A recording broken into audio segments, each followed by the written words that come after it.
In 1995, a man named MacArthur Wheeler walked into a bank in Pittsburgh and robbed it without wearing a mask. No disguise, no fake beard, no sunglasses. He even looked directly at the security cameras. Then he walked out, went to another bank, and robbed that one too. Later that night, police arrested him using the camera footage, and Wheeler was genuinely shocked. Not because he got caught, because, in his mind, getting caught should have been impossible. He had rubbed lemon juice on his face. Wheeler believed lemon juice would make him invisible to cameras because lemon juice can be used as invisible ink. That sounds like a joke, but to him, it made perfect sense.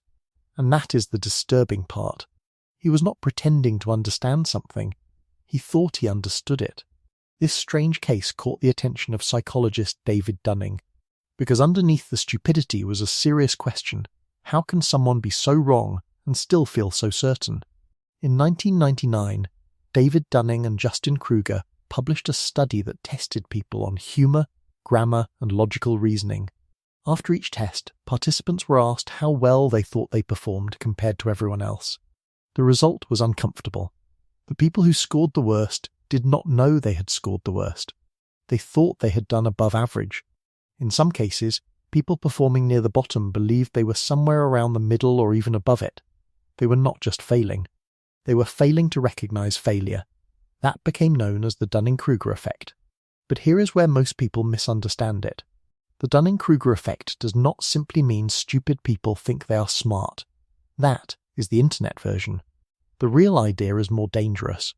When you lack skill in an area, you often also lack the ability to recognize your lack of skill. The same knowledge needed to get the answer right is often the knowledge needed to know whether your answer is wrong. Imagine taking a grammar test without knowing grammar rules. You choose an answer. It feels right. But if you do not know the rule, how would you know it is wrong? Your ignorance is not visible from inside your own head. That is the trap. You do not feel empty. You feel complete. You do not feel confused. You feel confident. Because the missing information is missing from the same brain trying to judge the situation. This is why beginners can be so dangerous after learning just a little. A person watches one video about investing and suddenly feels ready to explain the economy. Someone reads 3 posts about nutrition and starts correcting doctors. A man watches one documentary about ancient aliens and now believes he has defeated archaeology. The problem is not learning. Learning is good. The problem is the first taste of knowledge. Because at the beginning, you know enough to speak, but not enough to doubt yourself. You have discovered the doorway, and your brain thinks it owns the entire building. Experts have the opposite problem. The more someone learns, the more they see the complexity. They see exceptions. They see uncertainty. They see all the tiny ways a simple answer can fail. So while the beginner says, obviously, the expert says, it depends. And on the internet, obviously sounds much better. It is short. It is clean. It is confident. It depends sounds weak, even when it is the honest answer. That is why confident ignorance can spread faster than careful knowledge.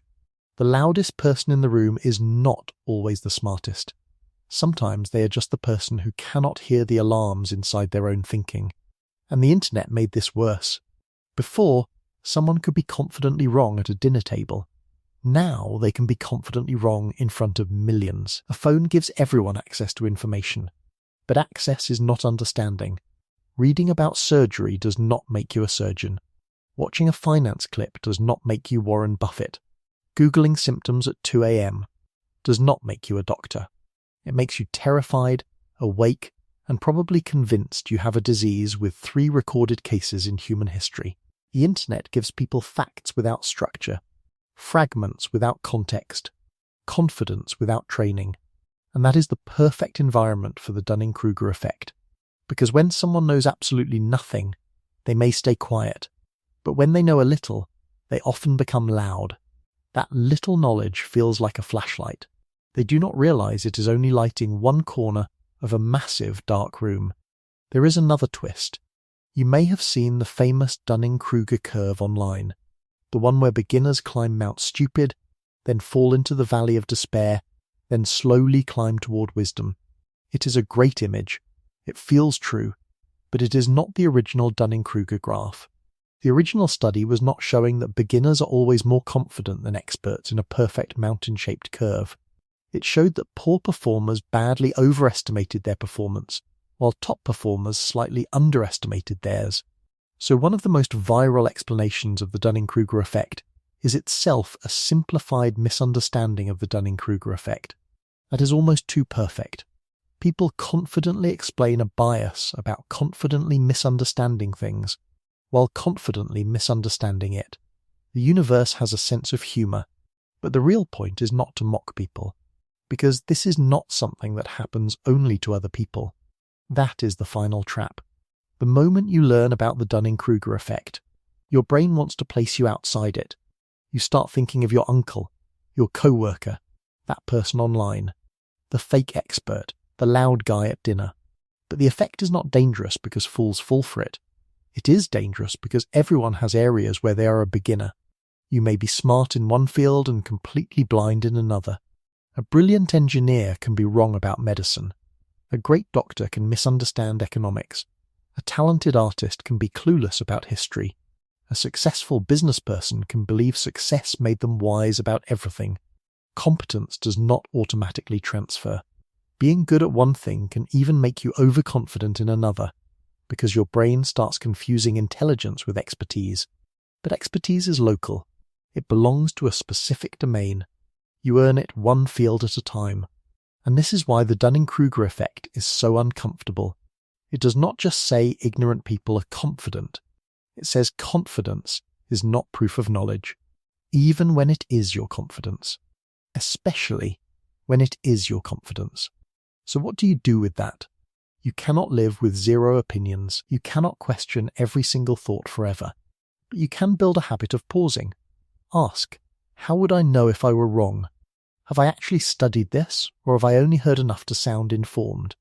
Am I repeating something because it is true, or because it feels good to say? Would someone with deeper knowledge laugh at how simple I am making this? And most importantly, have I received real feedback? Because feedback is what breaks the illusion. In Dunning-Kruger's research, when low performers were trained and finally learned what good performance looked like, they became better at recognizing how badly they had done before. That means incompetence is not permanent. The cure is not shame. The cure is learning. Real learning, the kind that makes you less certain before it makes you better. The kind that hurts your ego a little. The kind that turns I know this into I thought I knew this. That sentence is painful, but it is also progress, because the beginning of wisdom is not confidence.